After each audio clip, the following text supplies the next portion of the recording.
Hi everyone, thank you for making it out here. My name is Varun Gupta. I'm one of the co-founders and the director of the Chennai Photo Biennale, and it's my pleasure to welcome our three panelists for this afternoon, Venkat Ram, Renuka Ratnaswamy, and Sudarshan Balaji. I'll tell you a little bit about all three of them in a minute, but maybe first I'll introduce the idea of why we are here.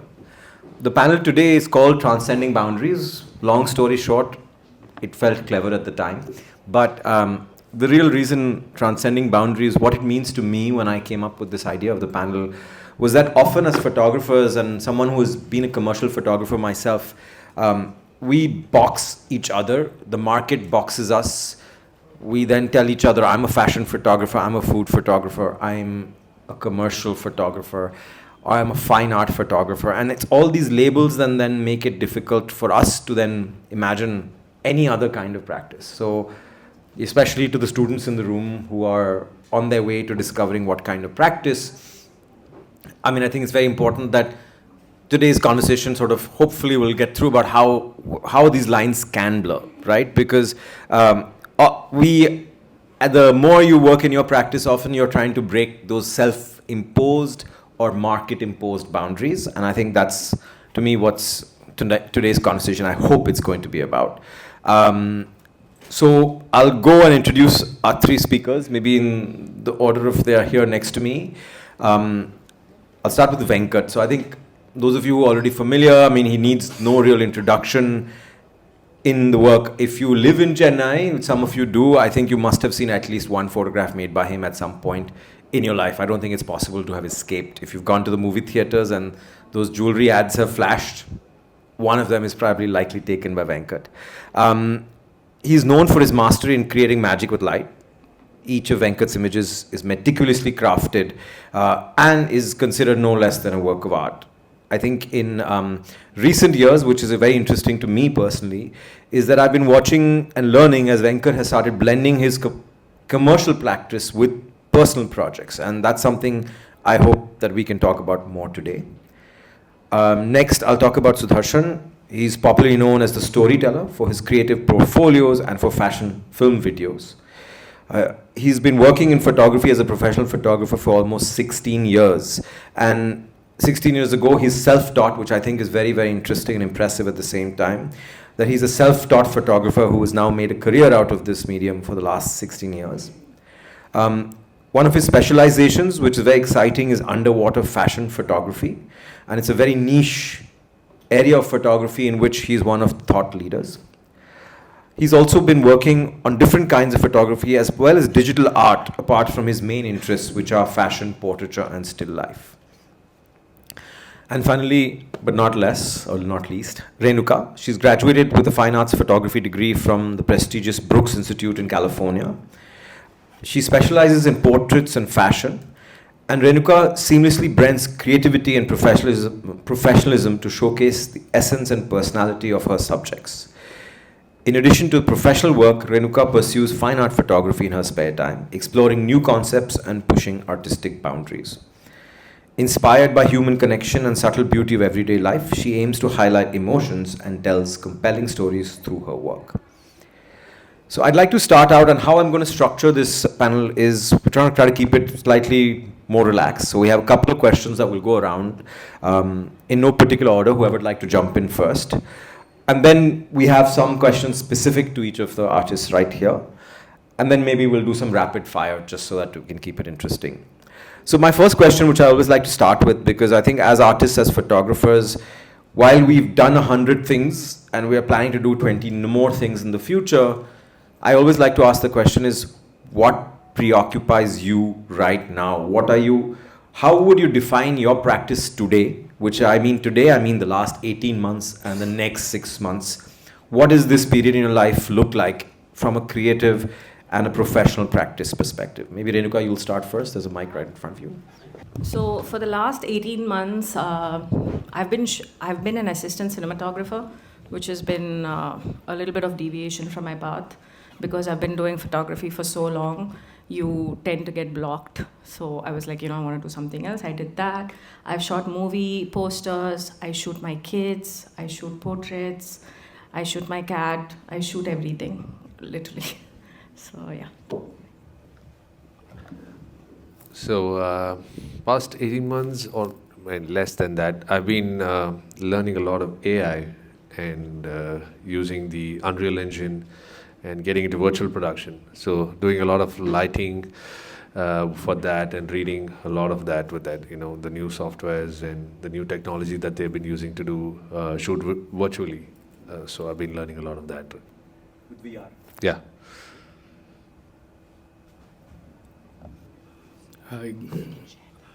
Okay, it's a tough question. What do I do? See, what happens is in our regular life, I mean, as a photographer, like I'm sure they'll also agree, we have certain things that we generally do. But as far as I'm concerned, over the years, I've been doing the same thing. In the sense, it's nothing different from what I did 20 years back, nor is it going to be very different maybe 5 years later.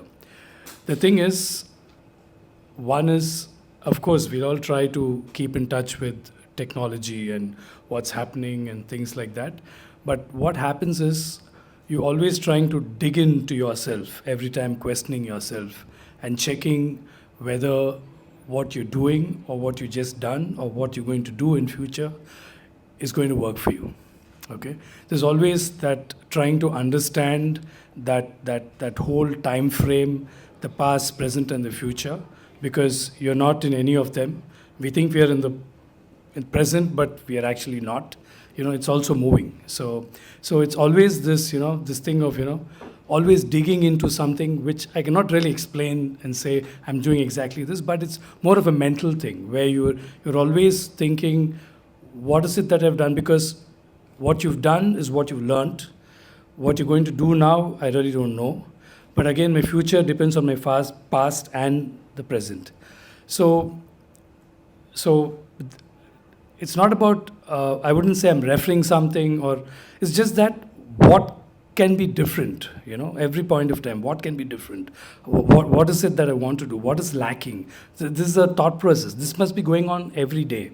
So I'm not going to say this is going to be, as he questioned, 2 months back or 6 months back or one, but this is even now, if I sit quietly in a corner, that's the same thing. I start digging myself.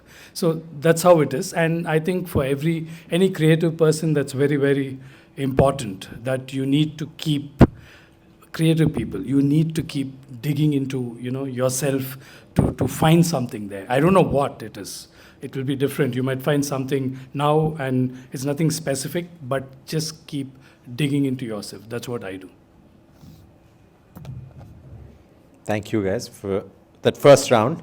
So I think the second question I have, which is something looking at your practices, I find is a common ground with all three of you, is that all three of you work extensively with people as subjects. So whether it's models, celebrities, or sitters, my question is, what is that secret sauce, that you use to extract what you want from your subject? Because often what I was just saying is that the subject is putty in your hands. You are trying to mold them into something in your image.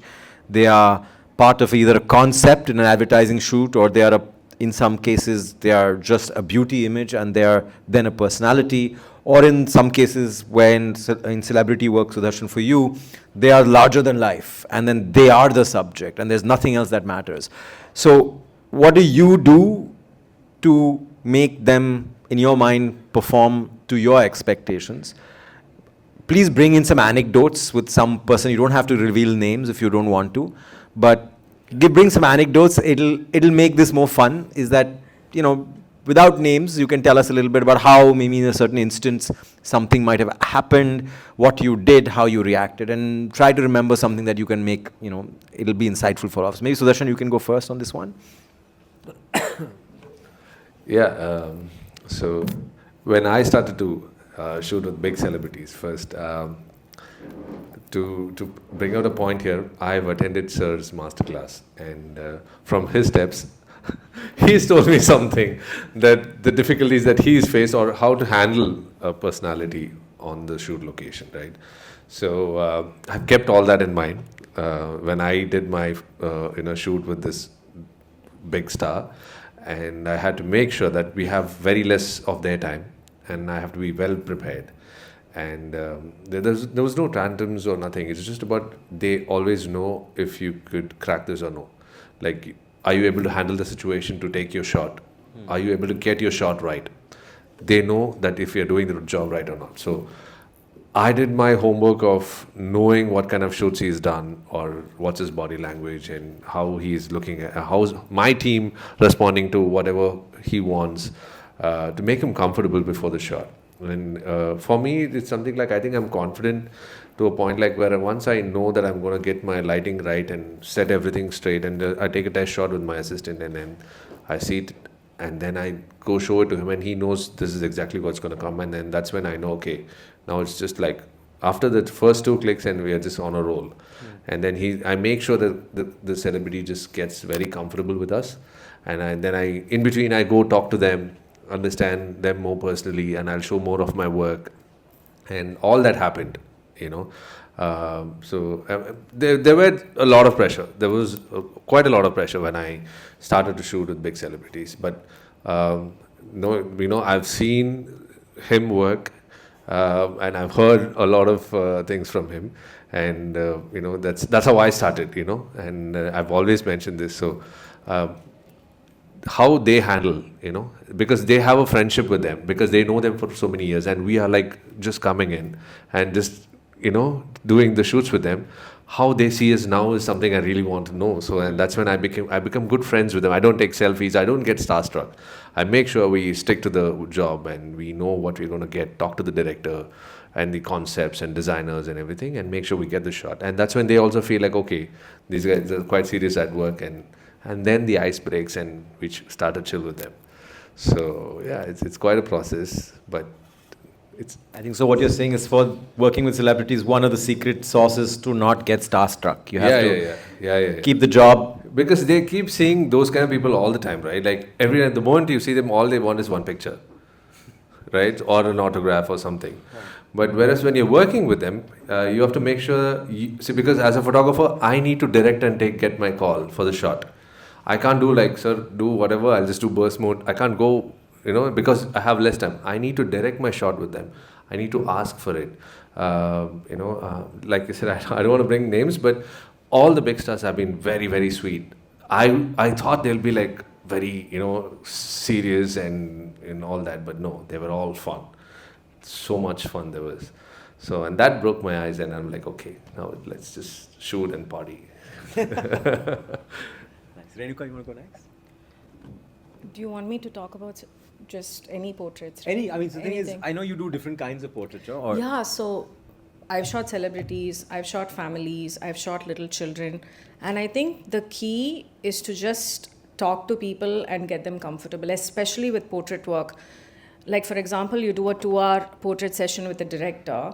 You're not going to be just shooting that person. You want to talk to them, have conversations with them. And I think that kind of puts them at ease, because these people are leave celebrities who are actors, like other people, like directors, or like a general person who comes to you and says, I want you to take my portrait. They're very uncomfortable in front of the camera. And that's the first thing they tell me. Like 95% of my clientele will be like, Renuka, I'm camera shy, but I want you to take those pictures you took of that family. So the key is to make them really comfortable, and I'm usually quite funny on set. I don't take myself too seriously. I feel like it's one life, just like laugh, play good music, and So I think just the talking and joking usually kind of like warms them up, because what I notice is like Indians are a little reserved. Like when you shoot foreigners, they're just so out there. They would do anything you want. They just like, it's on immediately. And other one, we don't get it immediately. So you have to kind of dig in. And also for me, one thing I would like to share is like, I shot recently these movie posters for the film I worked on. It's called Nesipaya with Aditi and Vishnuvardhan sir and Akash. So this shoot, I had no time to like have too much fun, because we were just like in the shot, and you're setting everything up, and it was a massive crew. Okay. So there was no time to be very jokey. So at the end of the shoot, when we were doing all our black and white shots, I just requested, can we do some, long exposure shots? And they obliged because I had a vision in my head. The thing I tend to do, even when I shoot commercial work, is I'm always like, once I do that, can I get one personal shot for myself? Because the commercial shoot is what the client wants. And it's not necessarily always going to go with, 100% with you. They want like a brightly lit image. And I'm like, can I just make it a little bit moody? What am I trying to say in this image? Like a sari flying is not going to tell anything to me. It's not talking to me, but it's giving me money. So that's the thing. So they all sat for the picture, and I got some beautiful long exposure movement shots, and the whole set was quiet. So at that moment, I felt like truly like an artist, because I was sitting, we were shooting, we were talking. It was beautiful, and I think none of them knew you could do long exposure shots on camera, because they all thought it was some effect that we do in post. So they were all like, wow. And then I was like, oh, this is cool. So That's a very interesting idea that you said, that you found a moment to try to work on a personal image in the middle of a commercial or a professional shoot. Pull that thread a bit longer. Like, what is that in your mind? What triggers that? And then which direction would you go? And how do you communicate to the client that this is where I'm going, and this is not what you want, but this is what I want? How do I get there? Somehow I think I've been really lucky. A, that, okay. B, I've also attracted people or clients thanks to Instagram and social media. Like, people follow you for a long time. They know exactly the kind of person you are when they come and ask you, hey, can you shoot me? So I think that Instagram thing has made things easier. It's like, I'm no longer a stranger. It's like, okay, I'm already crossed that first level of boundary with somebody. And for me personally, if I can't get a personal shot out of any shoot, I can't be creative. Like, it's just not done. I would come home miserable, like after a shoot, because I think being creative is so important, like getting that one shot for yourself, right? Like, otherwise you're just doing it for money and you become a machine, and like you can't sustain, is what I feel. Like, Sir's doing like his fine art portrait work. Like, I think these are the things that fuel us to do the other jobs that you may not necessarily like, but you end up doing. I think two takeaways from that. One, with clients, I think one is be yourself, be humorous, be relaxed, and then people will tend to relax around you. And then two, at your side, keep trying to pull the personal work thread while you're doing your commercial work. Two separate answers, but I'll come back to the other idea in a minute. Venkat, can I have you? See, yeah, we do shoot with a lot of well-known personalities, sports, film, and politics.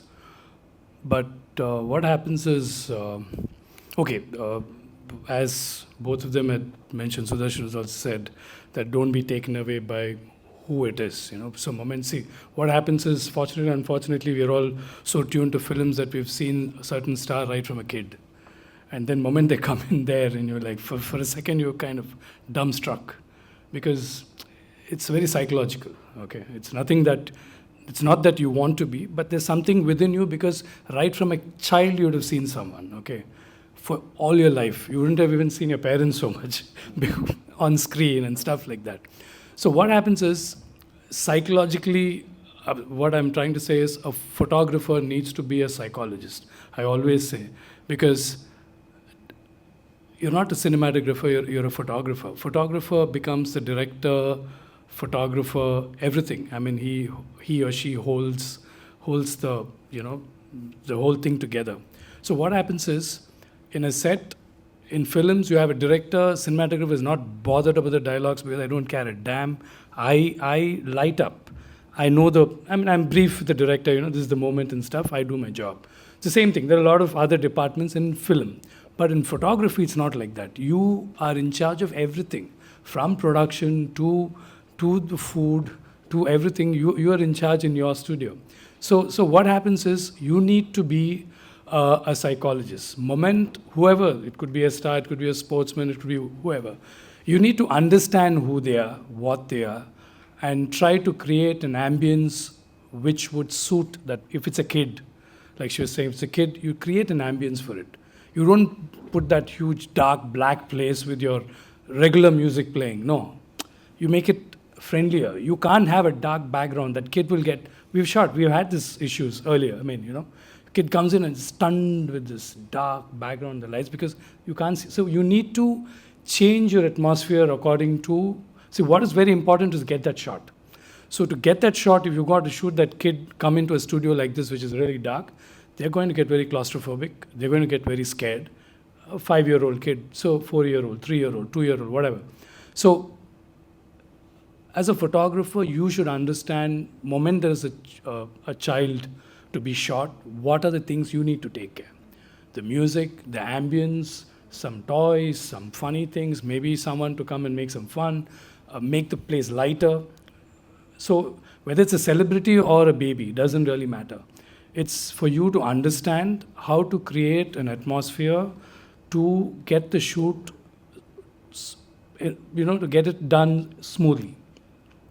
So whenever I go to a location or any studio, I'm still trying a third eye. Apart from what I'm shooting here, I can hear things around. Like, for example, I'm doing an early morning shot in the beach. I'm shooting this girl, whatever. Then I can hear one fisherman walking somewhere there, 2 guys walking there.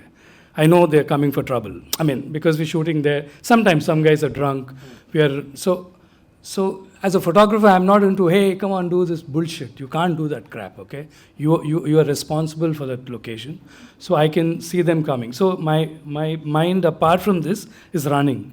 So call the assistants, production manager, whoever, hey, these guys are coming, they might ask for money, or some issue, handle them. Don't get it to affect my work. So you'll have to you should know what's coming. If you see it's cloudy, I know there's a problem there. So what has to happen next? Are there umbrellas?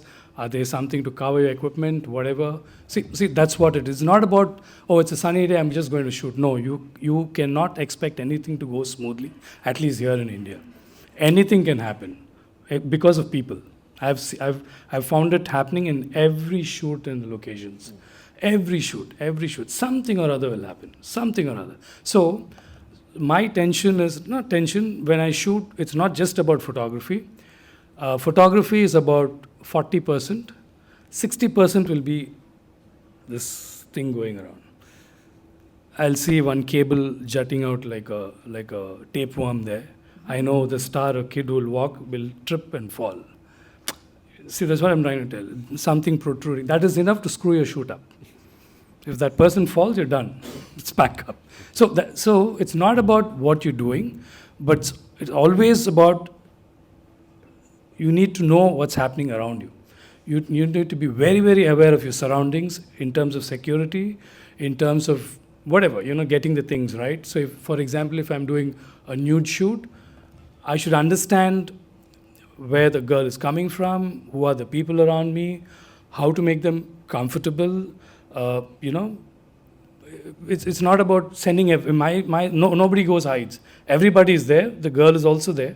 I mean, the model, whoever is going to shoot. So it's not that I'm there and just because she's going to feel shy. No, the whole crew is there. They're very professional. They do it. But you need to take care of who's there and people around. And as you're shooting, if you find the subject getting a little uncomfortable here and there, then you give them a look and say, hey, you don't expect the model to say, hey, I think I have a problem, there's someone standing there. It's happened to actors also, not just nude, anything. But they don't like someone standing, when they're doing something, they don't like someone standing in the wrong place, right? So it shouldn't come from them. It should come from the photographer. So when you do that, you've given them confidence, okay? Moment you give them confidence, everything falls into the right place. That's it.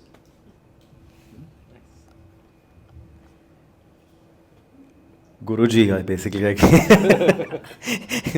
have to get the sixth sense. No, it's true. Seriously, so much of this is people management, right? Yeah, it is very. Yeah, you have to. Because you're managing an entire crew. You have to make sure the stylist and the makeup are everything. Even the food from breakfast, in Chennai, you don't have a production team. Is searching for a coffee. Yeah. I know that, because, okay, it's not about years of experience. It is about, it's not about years of experience that you're talking. If you understand people, if you understand, be benevolent, be nice, be sweet, it'll automatically come. You'll know who's thirsty, who's fidgety, there's something, you immediately say, hey, make sure he or she or the kid is comfortable with whatever it is. I'm not getting specifics, but that's how it is. So moment you do that, I think you get the whole thing into, and see that the main thing is the confidence, as he was also saying, the confidence that, oh, okay, I think this guy or this girl, whoever it is, I think, and that's it. Then after you shoot next time, they're like, hey, it's him, her, I'm fine, no problem.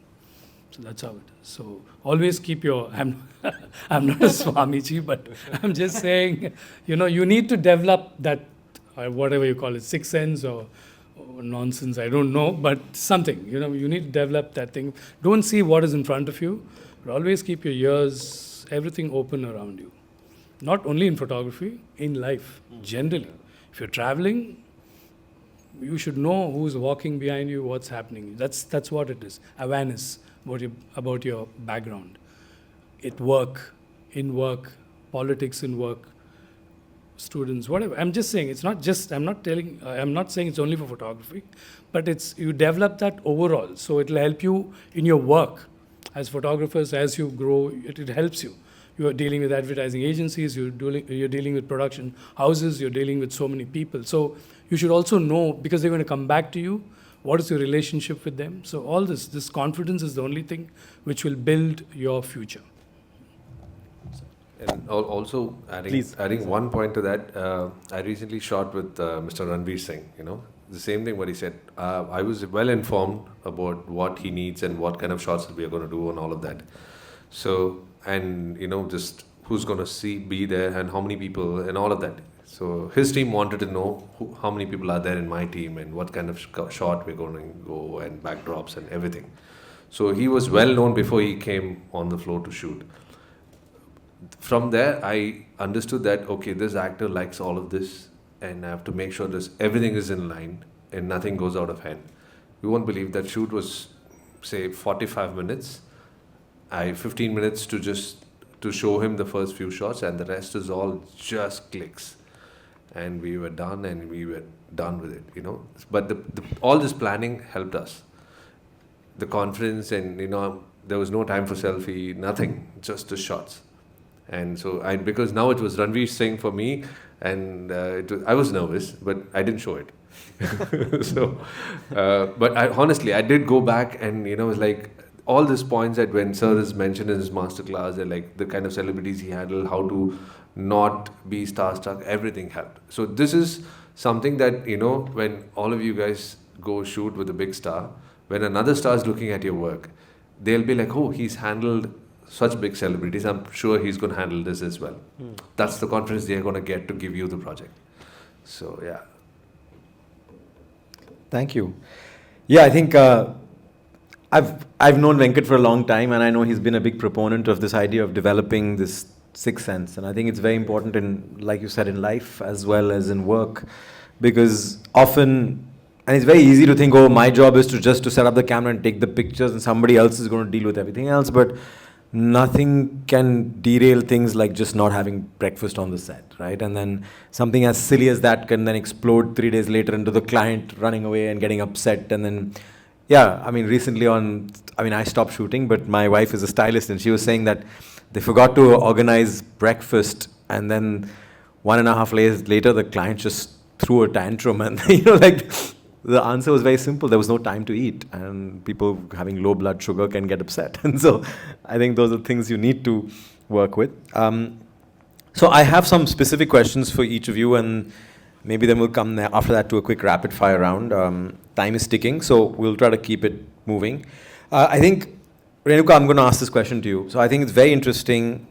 When I read your bio that came to me, is that you almost talk about the work that you're doing on Instagram, which is family pictures, and like you said earlier, cat pictures and life pictures, your vacation pictures, as an extension of your professional practice, right? And I think that's something very interesting, because I know there was a talk right before about influencers and content creators, but I don't know how much the community of content creators tapping into their everyday life to create that content, but I see that you're almost tapping into it consciously to create something. And I want to quiz you on that how do you see that fitting into the gamut of your practice? Why is it so important for you to do that? And do you see, what do you see as the merit when you're talking to a set of young people who are potentially looking at molding their careers?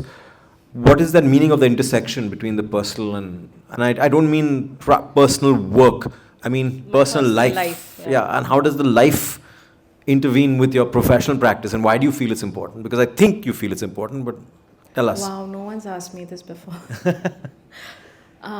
So who are the people closest to you? As photographers, I think we tend to photograph them the most. So when you're in college, you'll always shoot your friends.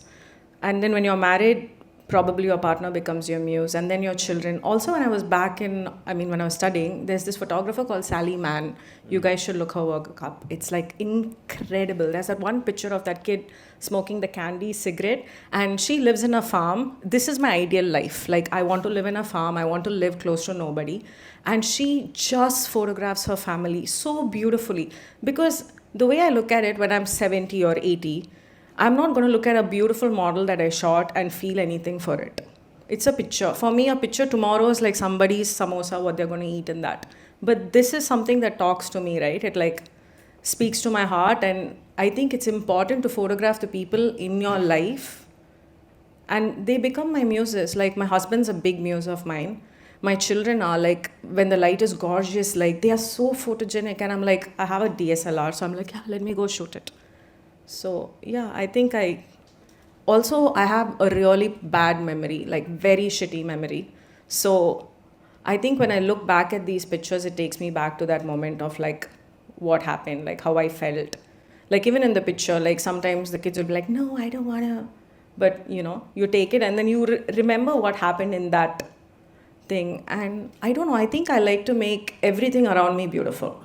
That's something like my house has to be beautiful. The thing, like even the presentation of the food has to be beautiful. No one needs to see it, but I will do it. Like, that's what I think being an artist is like, you want to make everything beautiful. Like, when my friends come home, they'll know, yeah, she'll put the food in the bowl and then she'll comethify it. She'll do it. But that's just who I am normally. It's not just because I'll post a photo on Instagram.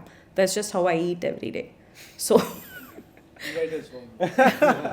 we should do it. But yes. I'm going to connect that to something you said earlier, that so many people who are your clients follow you on Instagram and they feel that they already know you and hence they come to you. How much of that do you think is because of the way you photograph your family and present them? Is it, do you feel that has a part to play? 1,000%. So I'll tell you this, before I had the kids, like 6 years ago, I thought when I got pregnant, that's it. I'm done. I'm a woman photographer. Like, no one's going to give me work. But it was completely the opposite. I feel like everyone could relate to life, like, because I share my real life of like the struggles of, like I was telling you, the kids miss me. 2 hours I'm gone, I'll get a call, Amma, I miss you. So I think when you put that out there, it becomes relatable to other parents or like other portraits, like people and everyone has a family. Come on, like everyone has someone they love. So it's the most relatable thing in the world. Yeah.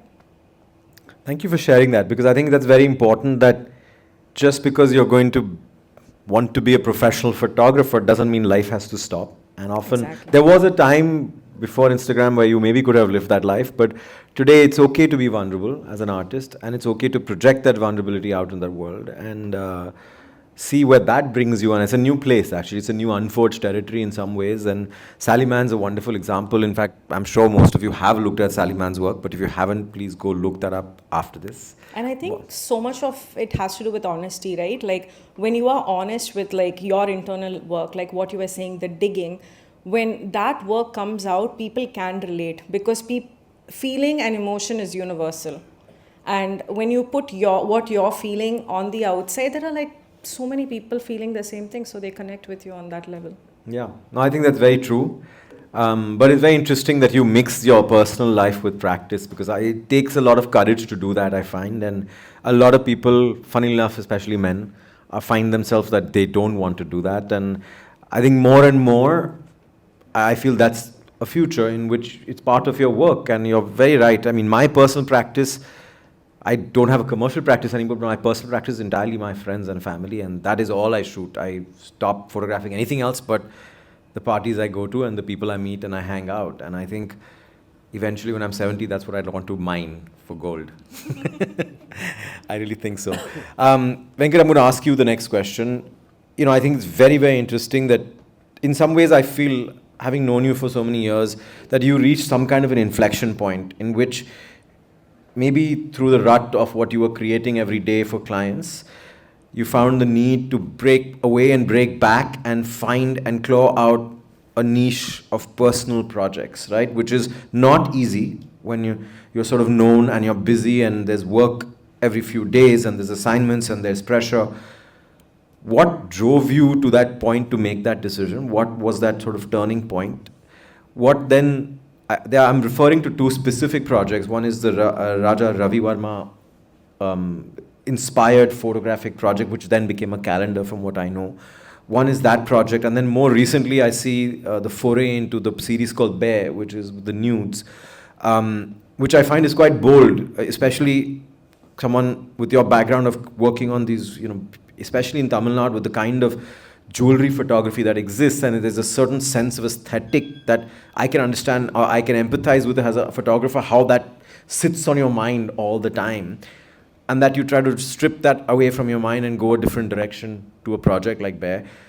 Tell us a little bit, give us some insight into what first brought you to that point, what has that journey been like, and maybe what's next? See, what generally happens is all of us have got a lot of ideas in mind.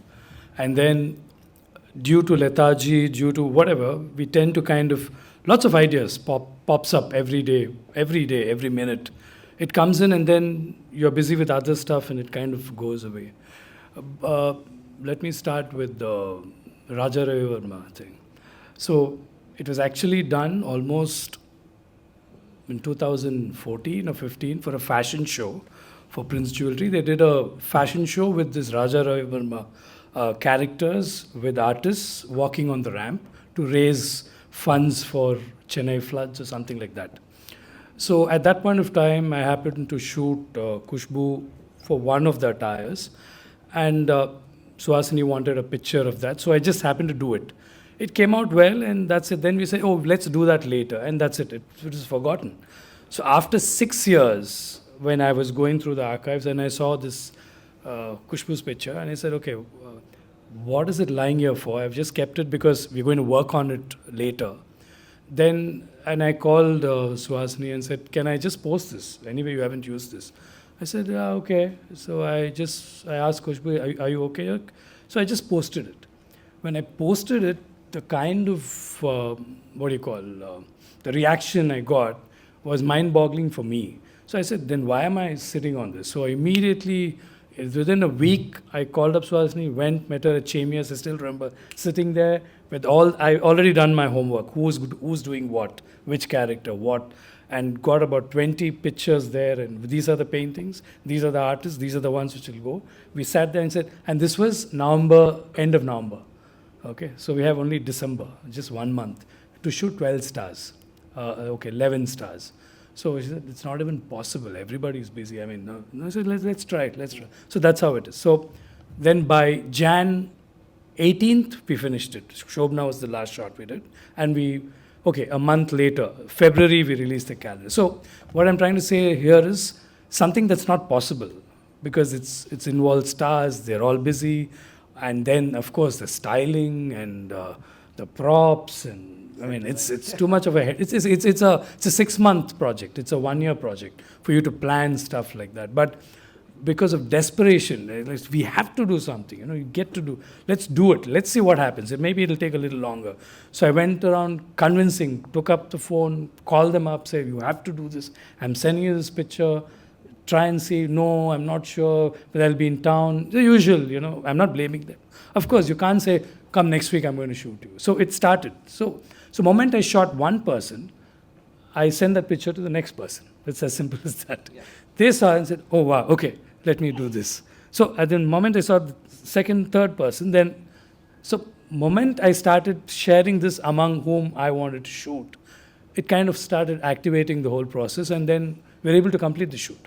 So what happens is we all have ideas and we just sit on it for some strange reasons, okay? And then, for strange reason, even I do it. The ideas, I have hundreds of ideas. These are all, just 1% of what you want to do has been done, right? So that's how it is. I'm not a superhuman being. Even I'm as lazy or as so difficult to motivate, okay? You get motivated, but I'm still saying you have so much more ideas which you can. So every time you have something like this, you need to push yourself and get out there. And another thing, the bear thing happened because this comments which used to come, oh, he shoots sari pictures, jewelry pictures, conservative. See, that's what, as he had mentioned, Varun had mentioned earlier, they like to box you into something. Everyone wants to box you. Your parents also want to box you. You will also want to box. This is the only way we'll remember. Right? To see, if I see someone here, then even in phones, right? If you meet someone in the bar, you'll say, okay, Varun, bar. Which bar? Whatever. At that point of time, I wouldn't have known much. So that will remain for the rest of your life. You'll remember Varun as bar. It'll come in your phone. He wouldn't know it. It's happened to me. I've done it and people have done it to me. Okay? So that's what happens. So at that point of time, I said, okay, why not do nudes? So I said, I've never done nudes. I know it's very difficult. A lot of people have not done nudes, whether it's Bombay, Delhi, whatever. On the art side, they've always been doing, because their target audience or audience are very niche. But here, if I'm going to put it in a mass media, it's going to be crazy. I don't even know how people react. There might be cases put, what is this guy doing? I don't know. So you won't believe it. Okay, I did get to shoot it. I shot it. Then I was sitting with it for some time. How do I post it? These are really bare shots. For Chennai crowd, how are they going to even? And so actually it started initially where we had this body shaming kind of a calendar which we did with one girl called Mallika. Okay, so she is on the heavier side and she had done a peacock tattoo on her back. Okay, a colored tattoo. I believe it took some 60 hours to do that in a Goa fest where a tattoo artist got to do it, and it continuously. She almost fainted, I believe, and then she still continued, and they finished in 60 hours or something. That whole peacock right from the neck to her legs. So then she was asking me, can you do a nude picture of me? Because I said, I too love the peacock, but I don't even know how I'm going to, right through the back, right from the neck to her legs. So that was the first shoot I did. I did that. Then I was, same thing as I told you, I was thinking how to put it up now. So I first called her mom. I said, Auntie, she wants it, so I'm planning to, what are you saying? See, you have to deal with all this stuff. Then Mallika was very clear. I want it out. I want to prove something to this world, whatever her trip was. So I had also something to prove, that enough of this Chennai going on, conservative for what? In movies, you have vulgar stuff, worse than this, and in a very crass way of showing sexuality. And here you're like showing art. It's your body, whatever. So I put it up. I'll tell you at that point of time, I'll tell you how the media reacts. I put it up on Instagram. I had some 60,000 followers or something at that point of time. The moment I put it up, there was a complete backlash. Okay. And then within I put it up sometime in the afternoon. By next day morning, I'd lost some 6,000 followers. It just kept dwindling. It's like some tsunami, It started going down, and lots of abuses. How could you do it? We respected you, this, that. A lot of women were. This is after Ravi Verma. See, that's the thing. Because of Ravi Verma, a lot of people started following you. Okay, a lot of people who were on the conservative side. And this started dropping like crazy. I got frightened a bit because the backlash, not about the numbers, but the kind of backlash, the kind of the way they were commenting. And then it went 6, 7, 8, almost 8,000, 9,000 people quit. Then slowly, it goes up. Okay? It was a tsunami. It went down about 8 to 9, and then it again hit back with 20,000 more. So you see the complete difference of how people react. And so you got rid of those ones and you've suddenly got a new set of people who appreciate what you've done. One more smaller thing I'd like to say is there's a conservative auntie who stays next door. Okay, she's about 76 years old. Very talkative woman, very inquisitive, and doesn't help being a photographer, a neighbor. So after some time, she comes, after this thing happened, doorbell rings, no shoot that day, just chilling. She goes, tang, tang, tang, tang, and she walks in. She's a typical movie relatable person, sweet person, but she goes, wake it. She calls me like son, whatever. You did some shoot here? I said, yeah, I've done a lot of shoots. You did a nude shoot? I said, for a second, I was like, is she going to create some problem? I said, yes. Oh my God, where? I said, what do you mean where? I said, here. Oh, okay. No, all my friends have been calling me and telling me that your neighbor shot nudes and is looking good.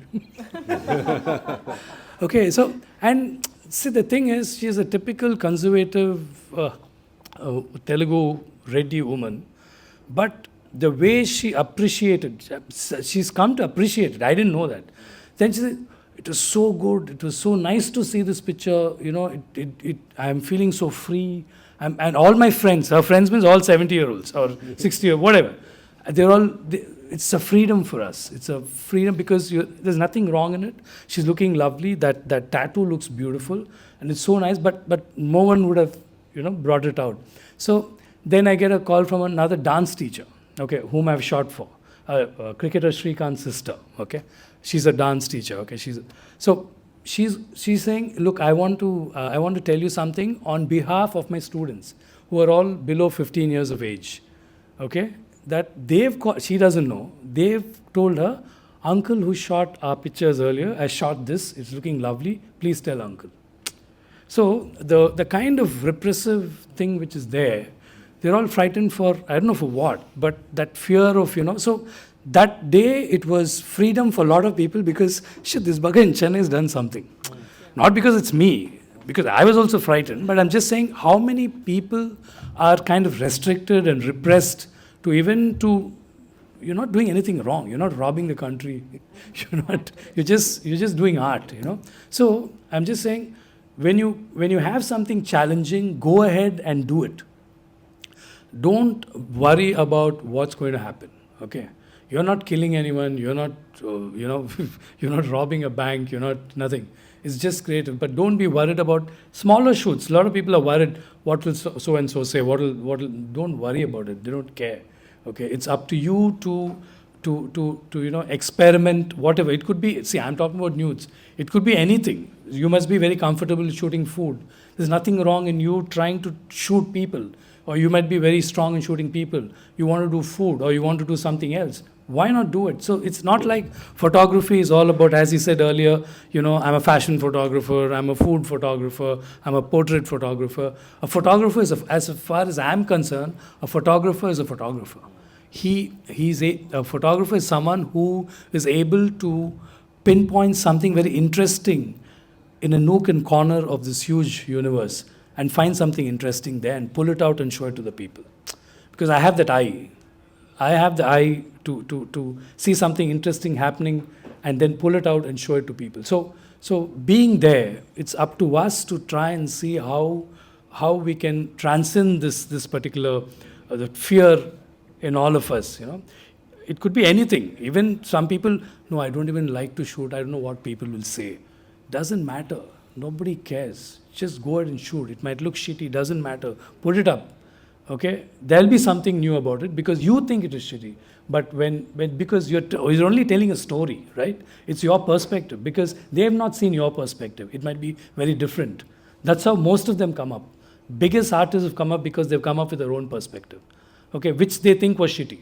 So today's exhibition was an eye-opener downstairs. There are so many 16-year-old kids who have shot some very interesting stuff about child abuse, about a lot of stuff, about menstruation, amazing pictures. To come out, and congrats to Chennai Photo Banner to bring out those pictures in a mall, right? So that is that's where we need to transcend and get out of that thing and, try and portray a different kind of thing to the society and not to hide. Okay. Sorry.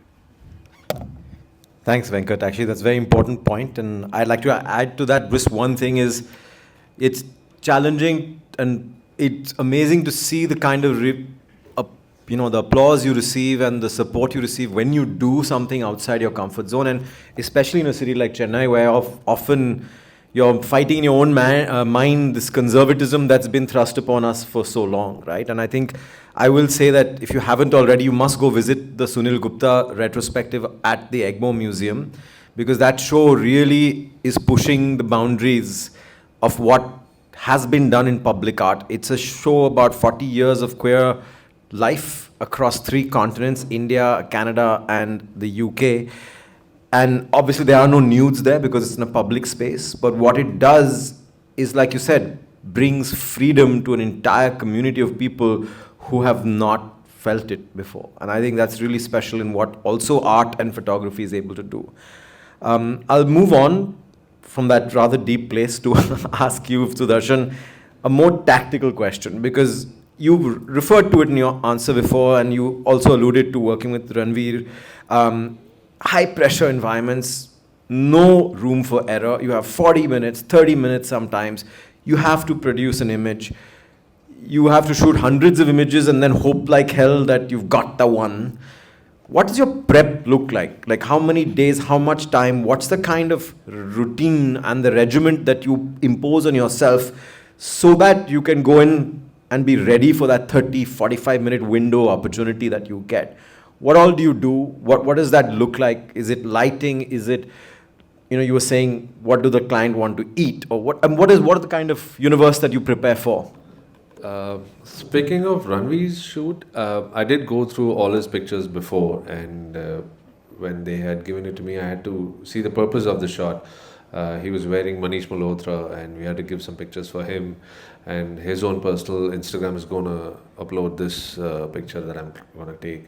So I was only looking at, because the space that I had there was very less. Like, we were shooting inside the hotel that he was staying, and we had to put the setup there. And like I said, the shot was planned around, say, 8 o'clock or 9 o'clock, but I was there from 3:34, and we were figuring out which location inside the hotel would work for the shot. And that homework went there, and because it's just going to be one look that he was doing, and he said, I want to do these kind of angles and this, and just take me some shots and show it to me. So But you were commissioned personally by him? Yes. Yes. Okay. Yeah. So his team reached out to me and said, Ranveer wants you to shoot, and he likes the profile. I was like, okay. First, my friend was like, are you free next week? I'm like, yeah. Okay, you're going to shoot someone, I'll let you know. And she hung up. I'm like, wait, don't do this now. And then she calls up again, okay, tomorrow you're shooting Ranveer, and he likes the work, and this, whatever. And we only have this much time. And then quickly had to go through all his pictures. I mean, I don't know, some actors like angles and some don't. This profile, that profile, all of that. I had to go see all of that. But he was picture perfect. Like, if there was any error, it is mine, That's how perfect he was.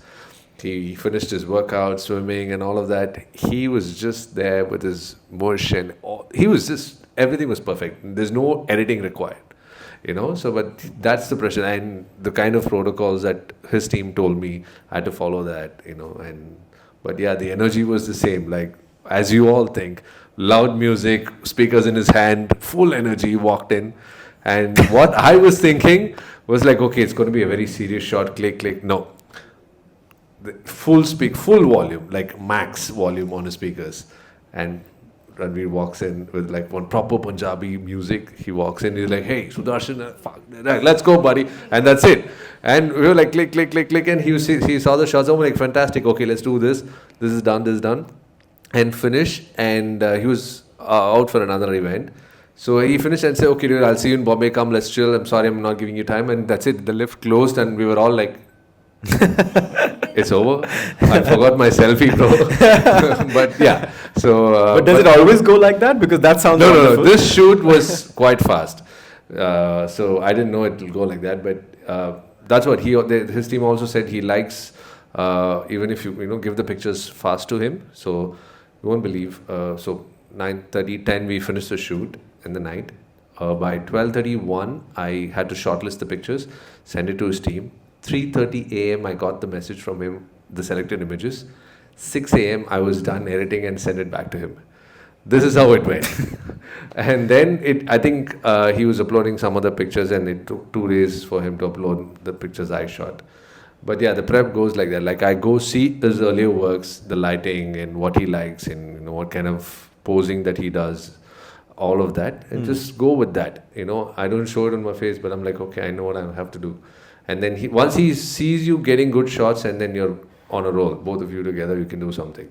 So I have the habit of doing videos as I do the pictures. So I try to do a fashion reel there, but we didn't have much time. But that's the prep work. But that's it is stressful, but I think in a good way. Like I think it brings out the best, and yeah, that's pretty much. Like I just go through his previous pictures and what I've to do something different from that if I have the scope for that.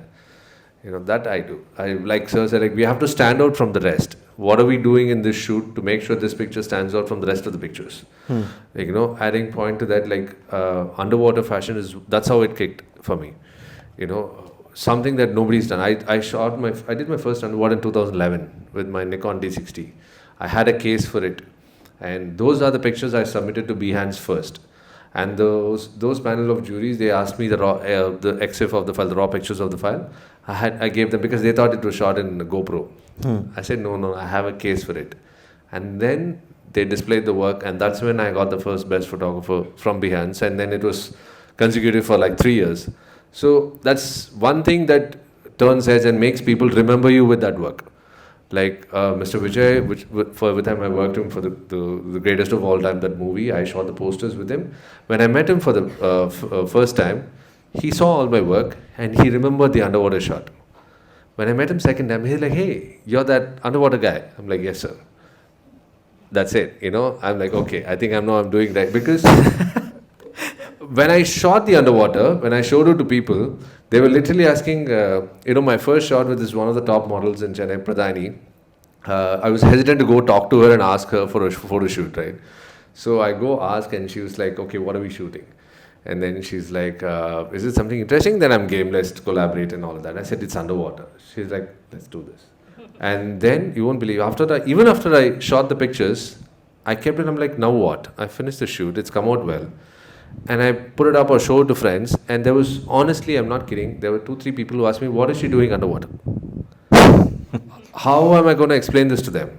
It's fashion, abstract. I'm like, okay, dude, I don't know what to tell you, but okay. So this happened in 2015, right? 2017, or 18 early, I'm in Milan shooting for a film, okay? And there's a friend of mine there who has a gallery. He just saw my work. He's like, Macha, just give me some high-res. I'm going to canvas print this and put it out here. I gave my pictures, not with Pradhani's, but the previous one, which I shot in 2011. He took it, and 3 months later, he calls me back saying, dude, I sold your photograph for 250 euros. I'm like, dude, there was somebody asking me, what is she doing underwater, this, that. Now here, you're selling my work. And I'm like, okay. Sometimes you need to take that extra step and make sure you stand out from the rest.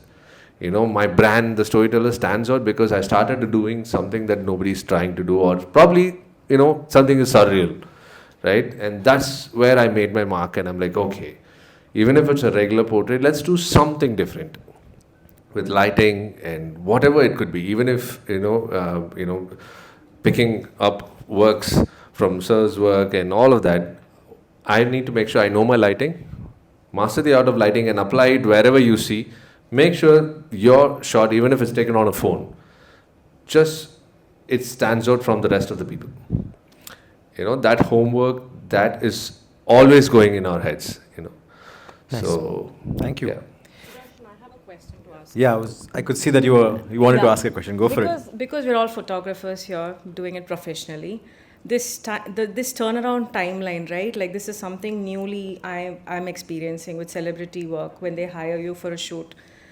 Like what you said, how are you agreeing to it? Like, do you put your More foot- question is, why are you agreeing Why? to it? Like, I feel like as an industry... Exactly. No, but generally, also do get you... what you say, yeah, because they will, for celebrity shoots, sometimes they'll text you at 10 o'clock, Renuka, are you free tomorrow morning at 7 a.m.?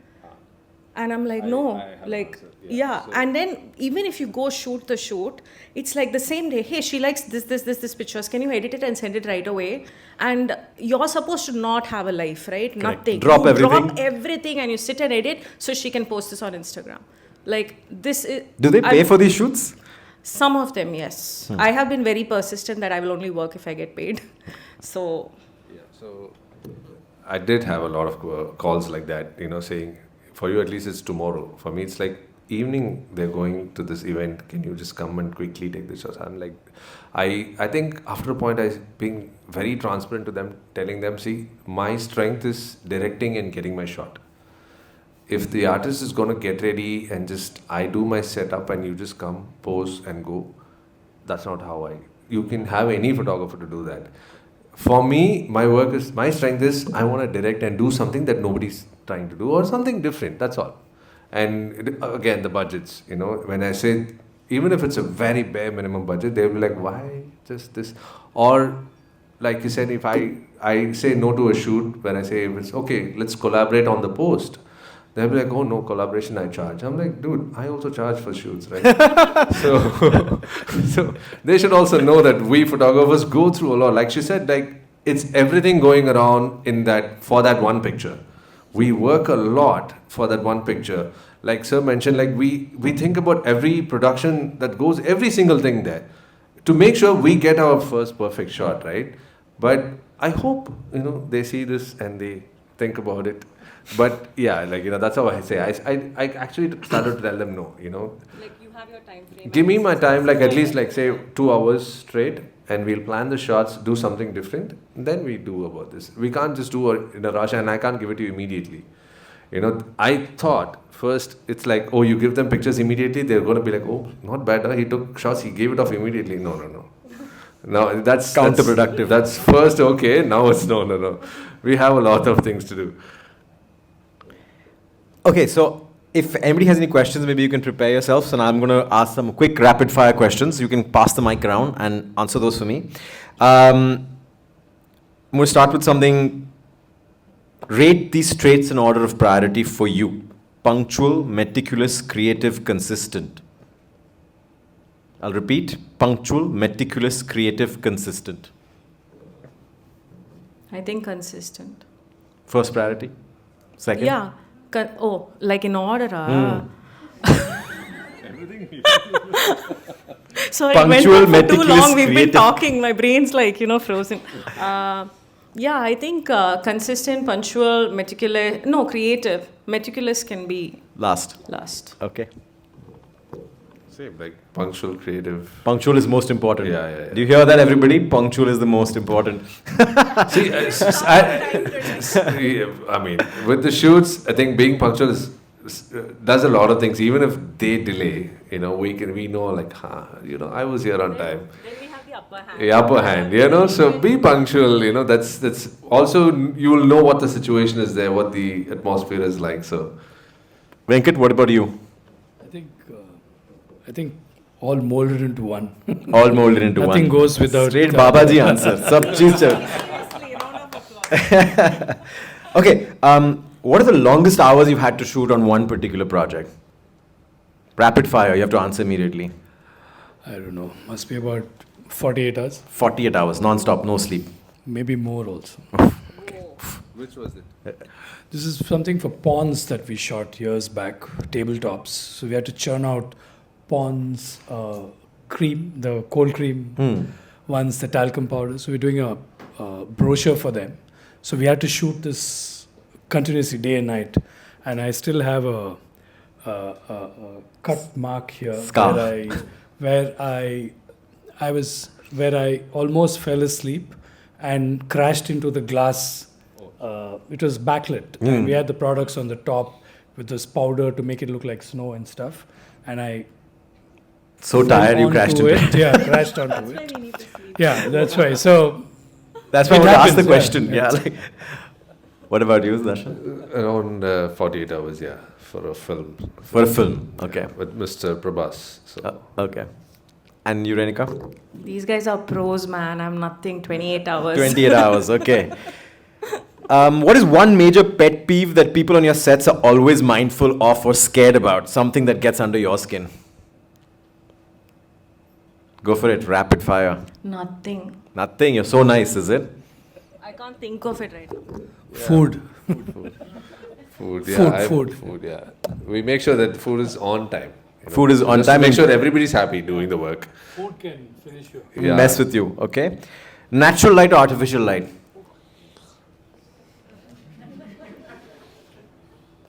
Rapid fire. Okay, I'm a fan of G. Venkatram, so natural light. Natural light.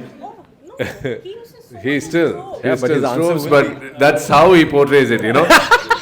So now you know who Venkatram is. But lately it's artificial light. It used to be, but When you were younger, you could go around for the go around. Yeah, now no time with celebs. You can't say, okay, I'll shoot at 5, 4, and the weather's become unpredictable. No, that's how I first started to. I look at can it. get sunlight whenever I want in my studio. I can get a cloudy weather. I mean, any studio. So once you master light, once you get to know light, you can create your own ambience. As simple as that. Fair enough. Okay. What do you do in your free time? Taking on from your question, outside of photography. I raise children.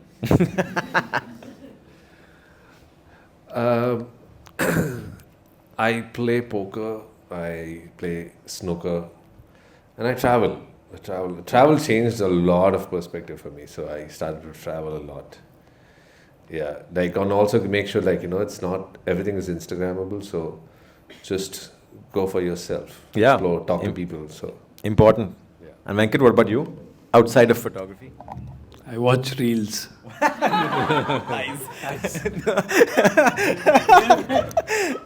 Not that you're wasting time, but the interesting stuff happens. Infinite- Depends on what you watch. Yeah, of course. Infinite scroll of death. Okay. Any questions in the audience that you'd like to pose? Yeah. Can I ask you? How do you all manage your physical health and mental health, being in this field? Any one of you would like to answer that? I think him. You. So, No, Radhika, you. Go ahead. Mental health. I think you went out to your friends, your husband, etc. Physical health, I used to work out. I used to walk, but off late I don't. But I'm always like one of those persons who's like on and off. I'm not consistent. That's why I said number one for me is consistency, because I lack it. Like I aspire. So yeah, but I know a lot of women DPs who like lift and stuff, and that's super inspiring. They carry like 20, 25 kgs, right? Like I aspire to be healthy like that.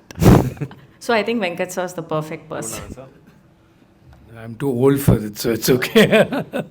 No, nothing. It's just that the kind of profession we are in, it's a very strenuous, physically very, very, very, very, very strenuous thing. So I'm 50, so I know so many photographers who've stopped doing photography because of health.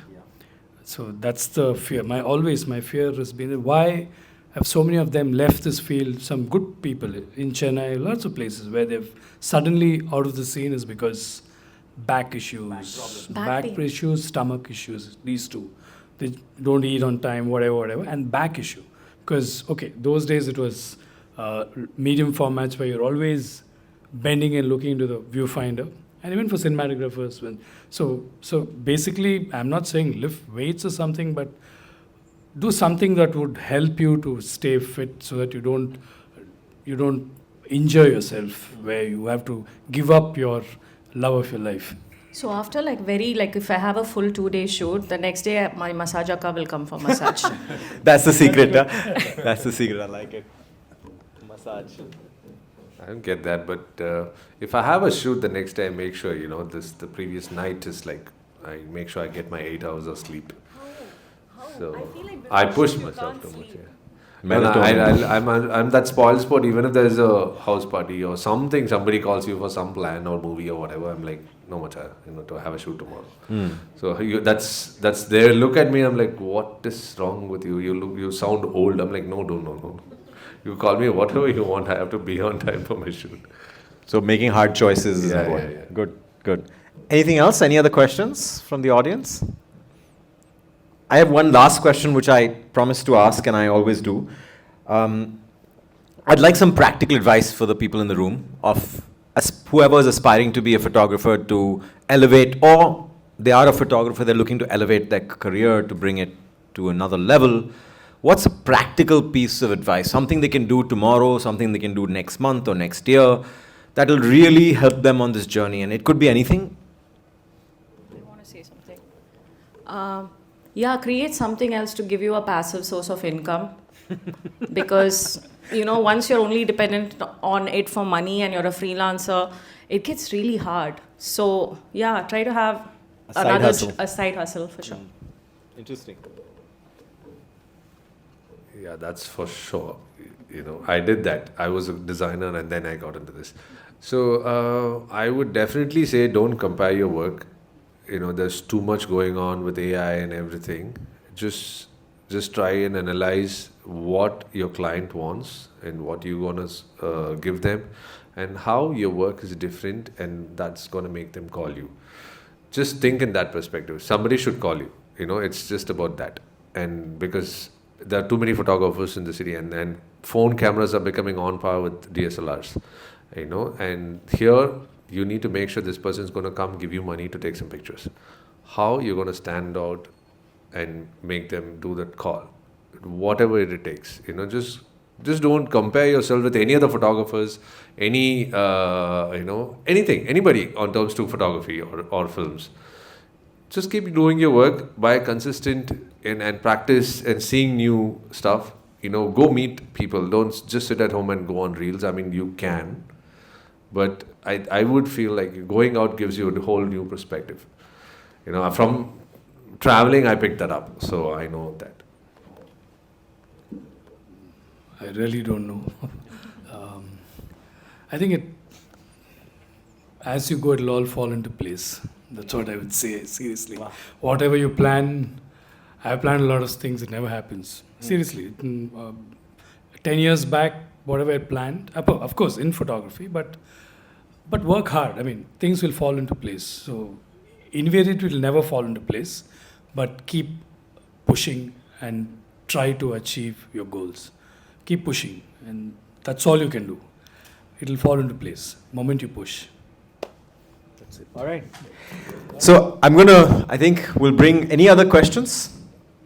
Somebody's holding on to it, feels like they want to do it now? No. So I'm going to quickly, what I'd like to do is summarize some of the points that were discussed. I think one, I found very interesting that Renuka said that in the middle of your commercial shoots, it is possible to make time to make a personal image. And that takes work and discipline. But if you can, that's what's going to reward you much more, because like she said, an image you take for someone else is a samosa kind of an image, right? It's consumed, it's done, it goes away, right? But how does it last? The other interesting thing she said that the images that you've taken of the people you love are the ones that you're actually going to remember, because some fashion shoot for some brand 10 years, 20 years later, when you're gray, is just going to be worthless to you. But the image of your family is something you will remember, or a moment. So I think to add to that, don't stop making pictures of the things and places and the people you love just because you've become a so-called photographer. And I'm saying this because I did that. When I became a photographer, I stopped taking pictures just thinking, oh my God, I'm using my camera for money. It's a dirty thing. I won't touch it. And then luckily I discovered film photography, so I did that on the side. With Venkat, ever the philosopher, so thank you, Venkat. But, I think something important is a photographer is a photographer, is a photographer, is a photographer, is a photographer. And don't get boxed by, I want to be this, or I'm going to be this, or I am this, or this is who I am. I'm a journalist, I'm a documentary photographer, I'm a fashion photographer. The more you do it to yourself and the more you communicate that to people, the deeper you sink into this wormhole of boxes. And I think that's the whole point of today's discussion is, let's unbox this whole world of photography and get out of that. And I think another interesting thing he said was about this idea of generating or creating or building the sixth sense as a photographer, because while you're looking through the camera to make a photograph, there is 60% of your brain that's looking everywhere else in your mind's eye and trying to control the situation. And something very beautifully gave as an example was, you can't have a black box like this to do a photo shoot with a small child, because that child will never feel comfortable. I remember I'm cutting to a shoot I did for one of the hotels or resorts I was shooting, where a young boy came on to set. And then my first instinct was, okay, we're in a snow-clapped place, let's go and take some snowman pictures, not realizing that really makes your hands cold. And as a small child, that poor child was crying within the first 4 minutes, and that was a horrible shoot, let's just say, at the end of that, right? So, I mean, definitely things you learn, that you have to also be mindful that you want something, but then you have to be mindful that what are the needs and wants of the people you are photographing, your subjects. Right? And then Sudarshan, of course, I think from a celebrity photography perspective, I think the key takeaway for me was learn how not to be dumbfounded and starstruck, and that's very critical to success. Because if you start that, oh my God, I'm starstruck, then it's very hard to have that professional conversation, right? And I think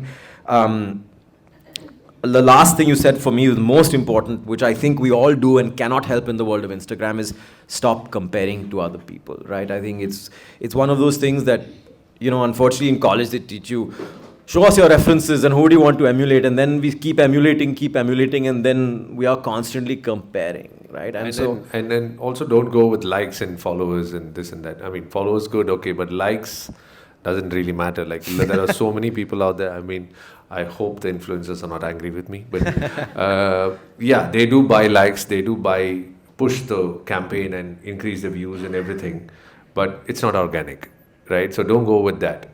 Just do your quality of work. Just let that do your talking. Let that be your business card for the person to make the call to get you to the project. The quality over everything, I would say. So that is one key thing that, I will always want everyone to go with. Perfect. Thank you. You want to add something, Renuka? Yeah, and also that work is not everything. Like, work is just part of our life. Like, work doesn't have to be our entire identity. Perfect. Last words, sir? No? All right. Thank you so much, Renuka and Sudarshan and Venkat. Big round of applause for them. And thank you for being a wonderful, patient audience.